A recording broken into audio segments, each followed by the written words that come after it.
जमलेल्या माझ्या तमाम हिंदू बांधवांनो, भगिनी आणि माता, भाषण करण्याची काही गरज आहे? कारण मगाशी सांगितलं गेलं की आपले उद्योग मंत्री शिवसेना नेते सुभाष देसाईजी भाषण करतील, पण देशाच्या तुम्ही भाषणच नाही केलं. त्याच्यापेक्षा भाषण दाखवलं आणि ते दाखवल्यानंतर ते पाहिल्यानंतर आणखी काय प्रचार करण्याची गरज आहे का? मुद्दा सरळ आहे, स्पष्ट आहे. एक गोष्ट नक्की, मी ज्याला मत द्यायचं असतं त्यांनी काय केलेलं आहे, तो काय करणार आहे, हा जसा महत्वाचा मुद्दा असतो तसाच तो काय प्रवृत्तीचा आहे हे तेवढंच महत्वाचं आहे. हा रायगड जिल्हा आहे. रायगड म्हटल्यानंतर शिवराय आलेच. शिवरायाला वंदन केल्याशिवाय आपण पुढे जाऊ शकत नाही आणि शिवरायाला वंदन करायला रायगडमध्ये आलंच पाहिजे असं नाही. शिवराय महाराष्ट्रामधल्या प्रत्येक कडवट हिंदूंच्या हृदयामध्ये आणि तमाम शिवप्रेमींच्या हृदयामध्ये ते कायमचे असतात, जन्मजात असतात. आणि नाविद भाई अंतुले साहेबांनी या जिल्ह्याचं पुलाव्याचं रायगड केलं, तेव्हापासूनच आपलं नातं आहे. आपले पालकमंत्री पालकच नाव नाही, कारण प्रश्न मला तुम्हाला विचारायचा, तुम्हाला पालक पाहिजे का मालक पाहिजे? पालकच पाहिजे ना. रवी, आपण म्हणालात की जे समोर उमेदवार आहेत त्यांच्या केसेसचा सगळा तपास सुरू आहे. देसाई साहेबांनी सुद्धा चौकशी सुरू केली. कधी काय निर्णय येईल आणि मग काय होईल ते त्यांचं काय होईल ह्याची मला चिंता नाहीये.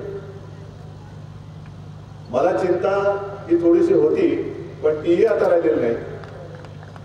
ती चिंता हीच होती की रायगड म्हटल्यानंतर शिवरायाचा हा रायगड, भगव्याचा रायगड, आणि ह्याला कलंक लागला तर काय होईल ही चिंता होती. आणि हा कलंक तुम्हाला सगळ्यांना पाहिल्यानंतर मला खात्री आहे की हा कलंक तुम्ही लागूच देणार नाही. भगवा म्हणजे भगवा, त्याला कलंक तुम्ही लागूच शकत नाही. आणि याची कलंकित लोक भले मोठ्या मस्तीमध्ये त्यांनी मतं मागितली तरी शिवप्रेमी त्याला एक सुद्धा मत देणार नाही ही मला खात्री आहे.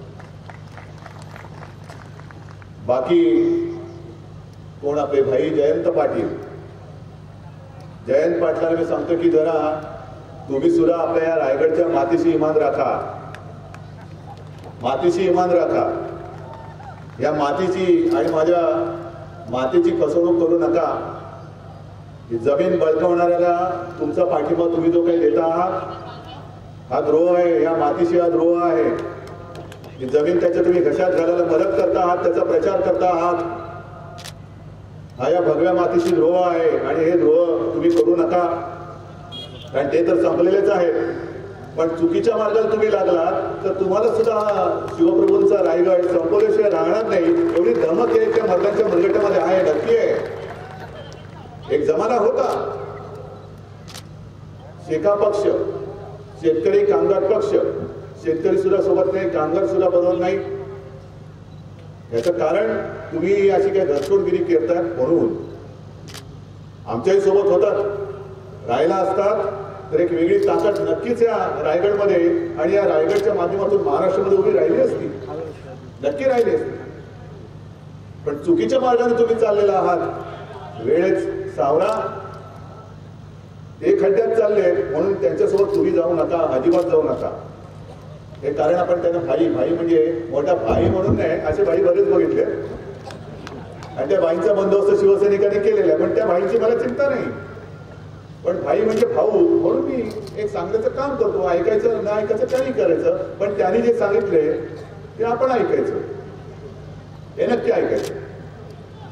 बाकी नाविद भाई आपने बहुत अच्छी बात की. पंचायत अशी होती की बिचाराला 2-5 मिनिटांनी थांबवतो आपण नहीं, लेकिन एक जनसभा में आपके लिए ले लूंगा और आप बात करो, जितने आपकी दिल की बात है, मन की बात है, आप बात पूछत करो. और मैं आपको धन्यवाद देना चाहता हूं. हम भगवा लेके आगे जा रहे हैं, लेकिन जो एक गलत फहमी मुसलमान लोगों के भाई और मेरे माता बहनें उनके बीच में थी वो आप दूर करने की कोशिश कर रहे हैं. हम आपके साथ हैं, जरूर है. माझं म्हणणं हेच आहे की अगदी लढाईचं म्हटलं तरी गैरसमजावरती लढू नका. जो कोणी या देशाला आपला स्वतःचा देश मानतो, हे शिवसेना प्रमुखांनी आणि शिवरायांनी आम्हाला शिकवलेलं आहे. जो कोणी हा देश आपला देश मानतो तो मुसलमान असला तरी आपला आहे, ही आम्हाला दिलेली शिकवण आहे. और ये बात सिर्फ आप आ गए आपके वोट हमें चाहिए, नहीं, ऐसी कोई बात नहीं है. वोटों के लिए मैं बात नहीं कर रहा हूं, हम आगे जाने की बात कर रहे हैं. चलो साथ मिलकर आगे जाएंगे. पाकिस्तान जसा आमचा दुश्मन आहे तसा तुमचाही दुश्मन आहे. आणि अनेक वेळा काही मुस्लिम बांधव माझ्याकडे येतात, ते विचारतात अहो तुमचं हिंदुत्व काय आहे. म्हटलं हिंदुत्व आमचं देशप्रेम आहे. मगाशी रवी आपणच सांगत होता पाकिस्तानचा उल्लेख केला म्हणून मला पाकिस्तान आठवला. आणि मला आता खात्री आहे की आपले पंतप्रधान परवा बोलले की पाकिस्तानने जर का आता आगळीक केली तर पाकिस्तान आम्ही शिल्लक ठेवणार नाही. आणि म्हणून ह्याच्या पुढे पाकिस्तान आठवणार सुद्धा नाही. पण पाकिस्तानची गोष्ट केली म्हणून मी सांगतो की समजा उद्या युद्ध झालं आणि पाकिस्तानने आपल्यावरती बॉम्ब टाकण्याचा प्रयत्न केला, करू शकणार नाही, त्याच्या आधीच त्याला खतम करू आपण. पण पाकिस्तान जो बॉम्ब टाकेल तो दोन घरं वेगळी वेगळी नाही करणार. हिंदूंचं घर कोणतं, मुसलमानांचं घर कोणतं ते नाही, कारण तो पडणार तो सगळ्यांवरती पडणार. बेचिराग जसं आम्हाला करेल तसं तो तुम्हालाही करेल. मग एका देशात राहणारे आपण जर पाकिस्तान आपल्यात भेदभाव करत नसेल तर आपण का करतो? आपण दोघे एकत्र मिळून आपला देश मजबूत करूया. चला यासोबत देशाची निष्ठा राखा, देशाची इमान राखा, आपण जाऊ ना पुढे. पण हे करण्यासाठी आता जर का आपण एकत्र येत असू, जरूर नाहीये. क्या कौन सी मांगे रखे आपली? मेडिकल कॉलेज कोणासाठी मागताय? जनतेसाठी मागताय. काय याच्यात भेदभाव करू शकतो आपण? पाणी मांग रहे किसके लिए, रास्ते मांग रहे किसके लिए? याच गोष्टीसाठी जर आपण निवडणुका लढतोय, निवडून येतोय, जनता जनार्दन आपल्याला आशीर्वाद देते, हे त्याच्यासाठी देतोय. आज सकाळी सुद्धा मी कोणाशी तरी बोलत असताना हा नदी जोड प्रकल्प आहे त्याच्याबद्दल चर्चा चालली होती. या नद्या समजा ज्या काय आपण प्रवाह इकडनं तिकडे आणि त्या टनेलवर जे काही जोडू, हे पाणी कोणाकडे जाणार? सगळ्या जनतेला मिळणार. आणि त्याच्यामध्ये त्या नळातनं गेलेले पाणी असं नाही जाणार की ह्या नळात जायचं त्या नळात जायचं नाही, त्या नळात गेलं तर चालेल ह्या नळात गेलं असं नाही. रस्ता सुद्धा. आणि ह्या सेवेसाठी म्हणून आपण सोबत आलेलो आहोत. चला एक वेगळं उदाहरण आपण या रायगड पासूनच सुरू करू आणि महाराष्ट्रासमोर नाही तर देशासमोर उभं करू. आपण देशासमोर करू. आणि हा विषय एवढा स्पष्ट आहे की ही निवडणूक केवळ गीतेना निवडून द्यायला कितव्यांदा, 5व्यांदा, 6व्यांदा, 7व्यांदा, 8व्यांदा, 10व्यांदा नाही, एवढ्यासाठी नाहीये. गीते साहेब तुम्ही चिंता करू नका. जर तुम्ही काहीच केलं नसतं तर तुम्हाला इतक्या वेळेला जनतेने आशीर्वाद दिलाच नसता. पहिल्याच एका टर्म नंतर तुमची विकेट घेतली असती. पण या माझ्या माता भगिनी बसलेल्या आहेत, सगळे बांधव आहेत, बुजुर्ग सगळे लोक आहेत आपली. यांना सुद्धा कळतं की आपलं मत, हे मत धनुष्यबाणाला मत म्हणजे गीतेना मत, धनुष्यबाणाला मत म्हणजे नरेंद्र मोदींना मत. मगाशी आपण बोललात तसं नाहीये. हे असं जरी असलं तरी धनुष्यबाणाला मत म्हणजे तुम्हाला स्वतःच्या विकासाला मत आहे, तुम्हाला स्वतःला मतदान आहे. होय, माझं मत माझ्यासोबत. धनुष्यबाण म्हणजे माझा अभिमान आहे, स्वाभिमान आहे. आणि माझे जे काही विषय आहेत हे संसदेमध्ये हा माझा आवाज पोहोचवणारा माझा प्रतिनिधी आहे ना. रेल्वेचे प्रश्न तुम्ही मांडलेत, रस्त्याचं दुपदरीकरण, चौपदरीकरण, पाण्याचे, आणि मी तुम्हाला शब्द देतो. कारण मधल्या काळामध्ये दुर्दैवाने थोडेसे जे काही संघर्ष होते कारण ते जनतेच्या समोर जनतेसाठी केले होते. चोरून मारून आम्ही कधी काही केलेलं नाहीये. जे होतं ते तुमच्यासाठी करत होतो. आणि आज सुद्धा जी युती केलेली तुमच्यासाठीच केलेली आहे, तुमच्यासाठी केलेली. आणि मग हे आपल्या समोर जे उमेदवार उभे आहेत त्यांचे नेते शरद पवार आणि दुसरे जयंत पाटील, 2 जयंत पाटील आहेत. जसे तुमच्याकडे सुद्धा 2 नावाची माणसं आहेत ना, 3 माणसं होती, सगळी होती. म्हणजे काय एका नावाची किती माणसं असतात? पण प्रत्येक नावाची माणसं तशाच वृत्तीची असतात मला माहिती आहे. पण त्यांच्याकडे जे आहेत ते जयंत पाटील, शरद पवार सगळे आम्हाला विचारतात, म्हणजे आपल्याला विचारतात की 5 वर्ष संघर्ष करणारी शिवसेना पुन्हा भाजपासोबत कशी गेली? गेली, देशासाठी गेली, देव देश आणि धर्मासाठी गेली. तुमचं काय? तुम्हाला काय सांगून काय शिवसेना प्रमुखांनी शिवसेनेची स्थापना केली होती? आम्हाला विचारत होते जेव्हा आम्ही संघर्ष करत होतो जनतेसाठी, तेव्हा हे गप्पगार थंडगार बर्फाचं गोळावून पडले होते. तेव्हा का नाही तुम्ही रस्त्यावरती आला? आज जे सगळीकडे फिरतात शेतकरी शेतकरी शेतकरी करत, त्या 5 वर्ष या राज्यात शेतकरी नव्हता. आता निवडणूक आल्यानंतर याने एकदम साक्षात्कार झाला, अरे ह्या देशामध्ये महाराष्ट्रामध्ये दुष्काळ आहे, दुष्काळ बाजूला ठेवून हे प्रचार करताय. अहो नाही, तसं नाही. दुष्काळामध्ये शिवसेनेने आणि भारतीय जनता पक्षाने पक्ष म्हणून, सरकार म्हणून वेगळं, जेवढी मदत शेतकऱ्याला केली, पवार साहेब आपण आपल्या खिशामध्ये कधीतरी हात घातला? जनतेच्या खिशात घातला असेल, जनतेच्या खिशात घातला असेल. आणि गीतेनी सुद्धा, मी गेल्या आठवड्यामध्ये गुहागरला सभा होती, माझे म्हणणे एक आहे, एका गोष्टीत मी त्यांच्या सोबत आहे, म्हणजे गीतेने काहीच केलं नाही. हो बरोबर आहे, गीतेने काहीही केलेलं नाही. गीतेने एक तरी कंपनी काढली, एका तरी कामात भ्रष्टाचार केला, तुमची पिळवणूक केली, जमीन जुमला, बंगला. अरे मग काय एवढे वर्ष निवडून काय उपयोग तुमचा? त्यांचं बघा, त्याने बघा कसं काय काय केलेलं आहे. हे असे सत्ताधारी तुम्हाला पाहिजे? हो बोललात, तसे सत्ताधारी का गीतेसारखे पाहिजे? एक तरी कंपनी गीतेने काढली असेल दाखवा, कुटुंबियांच्या नावाने काढली असेल दाखवा, जमीन जुमला खरेदी केला असेल दाखवा. आणि ती जमीन जशी देसाई साहेब तुम्ही सांगितलं की गोरगरिबांना फसवायचं, त्याला एक थोडीशी आशा दाखवायची, जी जमीन, अरे तुझी जमीन ह्या भावाने जाते, जमिनीचा भाव आज बाजारभाव एवढा आहे, तुला मी दुप्पट पैसे देतो. गोरगरीब बिचारा काय म्हणणार, ठीक आहे ना, ते 2 पैसे हातात येत आहेत, घेऊन टाक जमीन. आणि त्याच्यानंतर सरकारमध्ये वशिला लावून, म्हणजे यापूर्वी, आताच्या सरकारमध्ये शक्यच नाही, या सरकारमध्ये वशिला सोडाच, जे पूर्वी केले त्याचाच पर्दाफाश होणार आणि जी शिक्षा असेल ती त्यांना होणार. आणि मग मोठमोठे प्रकल्प आणायचे. जनहोत हा प्रकल्प मी तुमच्यासाठी आणलेला आहे, पण ती जमीन तू कचऱ्याच्या भावाने घेऊन 10 पट 100 पट 1000 पटीने विकून तुझ्या तुंबड्या कशा भरल्या ते काय नाही सांगत. म्हणजे माझा शेतकरी जे नाणारमध्ये होत होतं की शेतकरी माझा भूमिहीन होणार, आणि हे टिकोजीराव त्याच्यावरती पैसा कमवणार आणि पुन्हा रिफायनरी येऊन पूर्ण पर्यावरणाचा घात करून टाकणार. म्हणजे सगळं मारून टाकायचं, शेतकरी मारायचा, पर्यावरण मारायचा, पैसे तुंबड्या भरायच्या, आणि पुन्हा आपण कसे करून सरून मस्तपैकी चांगलं नाही.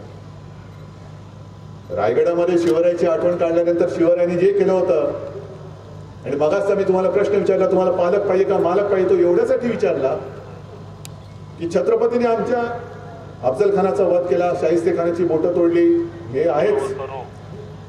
पण आज सुद्धा इतक्या वर्षानंतर छत्रपती शिवाजी महाराज की जय म्हटल्यानंतर कदाचित प्राण गेलेला असला सुद्धा उठून उभा राहील एवढी ताकद त्या आपल्या छत्रपती की जय मध्ये आहे.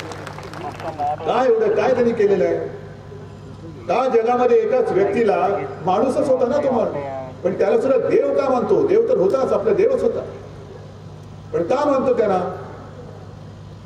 कारण तो राजा रयतेचा राजा होता, सर्वसामान्याचा होता.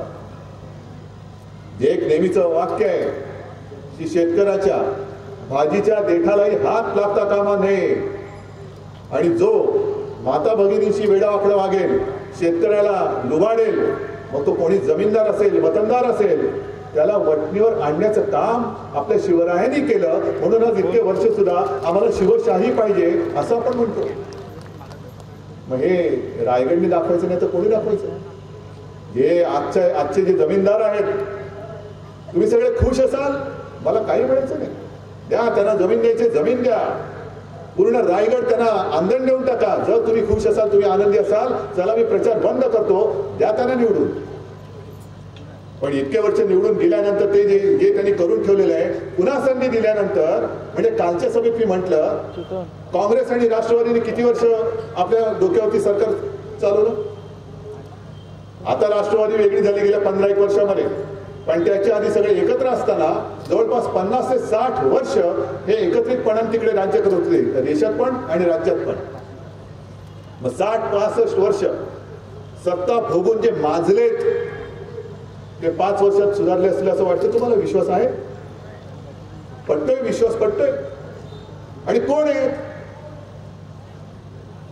म्हणजे जर का यांचे तुम्ही घोटाळे काढलेत काँग्रेसने केलेले गेले 60 वर्षातले, मी तर म्हणतो 60 वर्ष आधीची विसरून जा.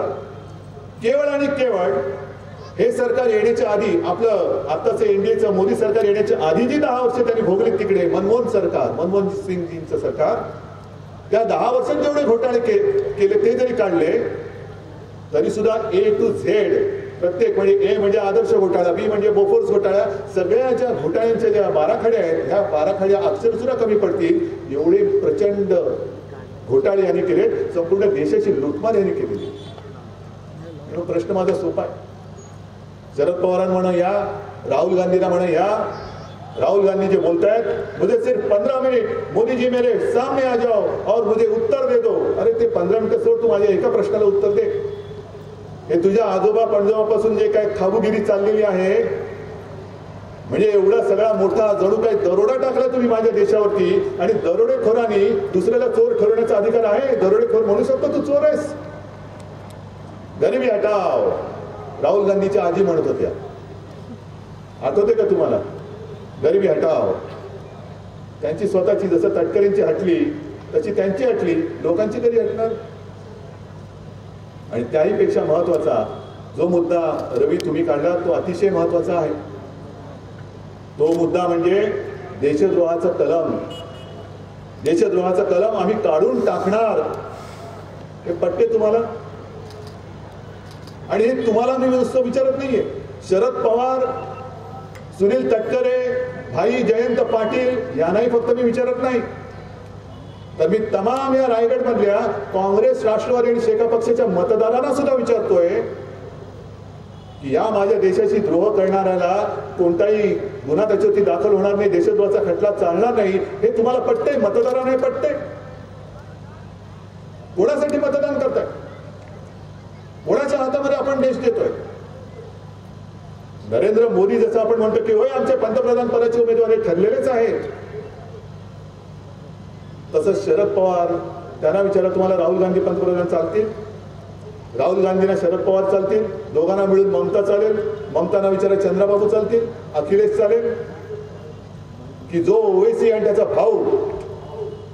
हे आपण विसरून जातो. हे मगाशी सुद्धा जे देसाई साहेबांनी दाखवलंय हे काय आम्ही केलेलं नाहीये, हे आम्ही बनवलेली फिल्म नाहीये. हे टीव्हीवरती प्रसार माध्यमातून दाखवली गेलेली होती. पण किती जणांना आठवत होती?